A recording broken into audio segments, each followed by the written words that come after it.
Hey Raylee, and anybody else watching, and welcome back to another message from your father. We are finishing up Lamentations today, which is 3 through 5, and we are continuing that sorrow or that lament for the fall of Jerusalem and for the captivity of God's people. Again, these are dark, dark times and incredibly sad, and unfortunately we're going to see fortunately or unfortunately, we're going to see more of that today, and then we'll be able to reflect, at least temporarily, a little bit more on what that means. So again, 3 through 5 today. So chapter 3. I am a man who has seen affliction by the rod of his wrath. He has driven me away and made me walk in darkness rather than light. Indeed, he has turned his hand against me again and again all day long. He has made my skin and my flesh grow old, and broken my bones. He has besieged me and surrounded me with bitterness and hardship. He has made me dwell in darkness like those long dead. He has walled me in so I cannot escape. He has weighed me down with chains. Even when I call out or I cry for help, he shuts out my prayer. He has barred my way with blocks of stone. He has made my paths crooked. Like a bear lying in wait, like a lion in hiding, he dragged me from the path and mangled me and left me without help. He drew his bow and made me the target for his arrows. He pierced my heart with arrows from his quiver. I became the laughingstock of all my people. They mock me in song all day long. He has filled me with bitter herbs and stated me with gall. He has broken my teeth with gravel. He has trampled me in the dust. I have been deprived of peace. I have forgotten what prosperity is. So I say my splendor is gone, and all that I had hoped from the Lord. I remember my affliction and my wandering, the bitterness and the gall. I well remember them, and my soul is downcast within me. Yet this I call to mind, and therefore I have hope. Because of the Lord's great love, we are not consumed, for his compassions never fail. They are new every morning. Great is your faithfulness, I say to myself. The Lord is my portion, therefore I will wait for him. The Lord is good to those whose hope is in him, to the one who seeks him. It is good to wait quietly for the salvation of the Lord. It is good for a man to bear the yoke while he is young. Let him sit alone in silence, for the Lord has laid it on him. Let him bury his face in the dust. There may yet be hope. Let him offer his cheek to the one who would strike him, and let him be filled with disgrace. For men are not cast off by the Lord forever. Though he brings grief, he will show compassion. So great is his unfailing love. For he does not willingly bring affliction or grief to the children of men, to crush underfoot all prisoners in the land, to deny a man his rights before the Most High, to deprave a man of justice. Would not the Lord see such things? Who can speak and have it happen if the Lord has not decreed it? Is it not from the mouth of the Most High that both calamities and good things come? Why should any living man complain when punished for his sins? Let us examine our ways and test them, and let us return to the Lord. Let us lift up our hearts and our hands to God in heaven and say, we have sinned and rebelled, and you have not forgiven. You have covered us, or you have covered yourself with anger and pursued us. You have slain without pity. You have covered yourself with a cloud so that no prayer can get through. You have made us scum and refuse among the nations. All our enemies have opened their mouths wide against us. We have suffered terror and pitfalls, ruin and destruction. Streams of tears flow from my eyes because my people are destroyed. My eyes will flow unceasingly without relief until the Lord looks down from heaven and sees. What I see brings grief to my soul because of all the women of my city. Those who were my enemies without cause hunted me like a bird. They tried to end my life in a pit and threw stones at me. The waters closed over my head. I thought I was about to be cut off. I called on your name, O Lord, from the depths of the pit.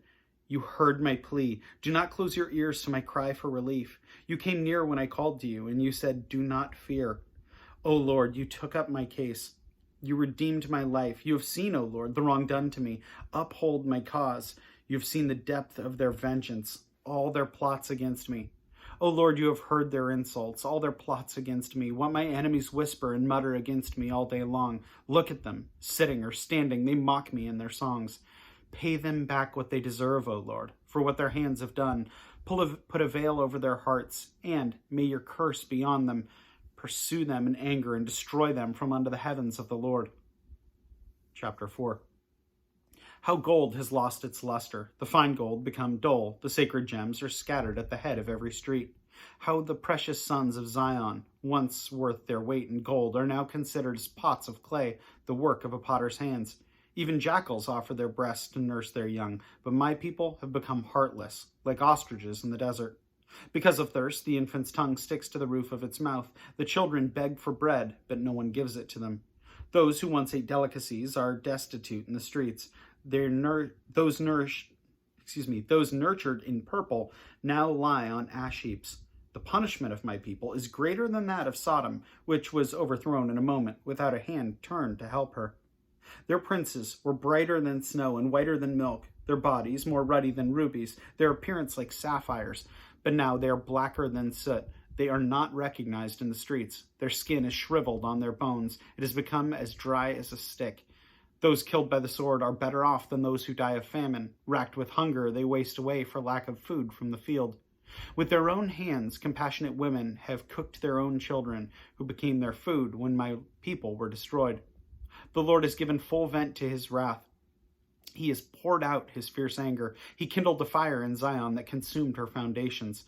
The kings of the earth did not believe, nor did any of the world's people, that enemies and foes could enter the gates of Jerusalem. But it happened because of the sins of her prophets and the iniquities of her priests, who shed within her the blood of the righteous. Now they grope through the streets like men who are blind. They are so defiled with blood that no one dares to touch their garments. Go away, you are unclean, men cry to them. Away, away, do not touch us. When they flee and wander about, people among the nations say, they can stay here no longer. The Lord himself has scattered them, and he no longer watches over them. The priests are shown no honor, the elders no favor.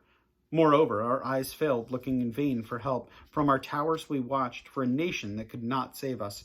Men stalked us at every step, so we could not walk in our streets. Our end was near, our days were numbered, and our end had come. Our pursuers were swifter than eagles in the sky. They chased us over the mountain and lay in wait for us in the desert. The Lord's anointed, our very breath was caught in their traps.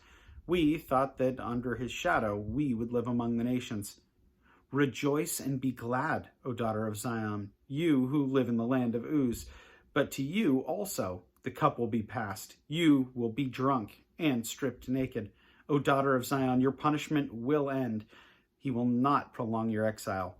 But, O daughter of Edom, he will punish your sin and expose your wickedness. Chapter 5.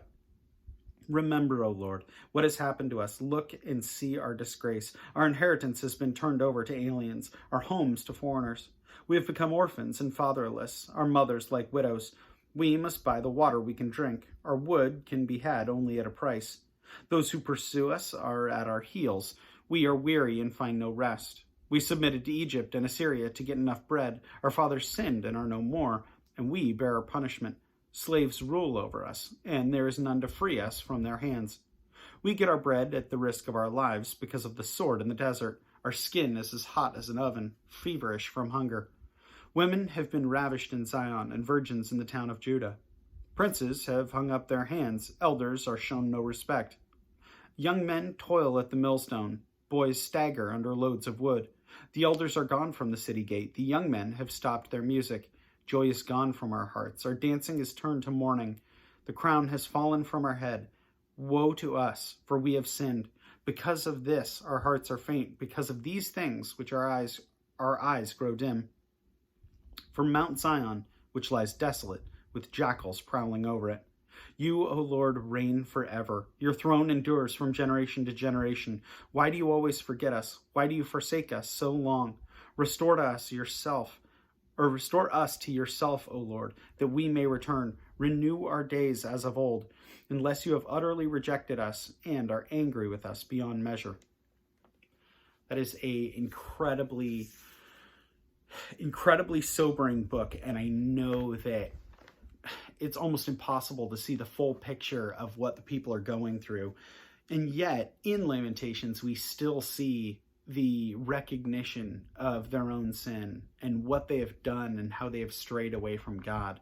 This is a people who are pretty much at rock bottom, and the only thing that could make this situation worse is that it persists, and that this situation keeps going on, and people are subject to it, not for a day, not for 2 days, but that it just keeps going, and it is endless, and they are wrought with pain and hunger and hurt and a recognition of how far they have strayed from God. My prayer for you in this, Raylee, is that you read this and that you know, if you are still breathing, God has not given up on you. I don't know when you're going to see this or when you're going to read through that part of Lamentations and what you're going through, but know that God has not given up on you. What does that require? That requires that humbling, that humility of self to come to him and say, God, I don't know if this is something that you are using to correct me. If you're going through difficult times, God, are you using this to correct me? Am I suffering because of someone else's sin? Maybe something else that someone else has done in my life and their sin is impacting me. Is it my own negative choices? I don't know what you're going to be going through when you're watching this, but I do know that God has not given up on you and he is still with you. Know that your Father loves you very, very, very, very much. And yeah, I appreciate you so much. And I will keep praying for you. For anyone else that has joined as well, know that I appreciate you. And I'll plan on seeing you tomorrow. Have a good one.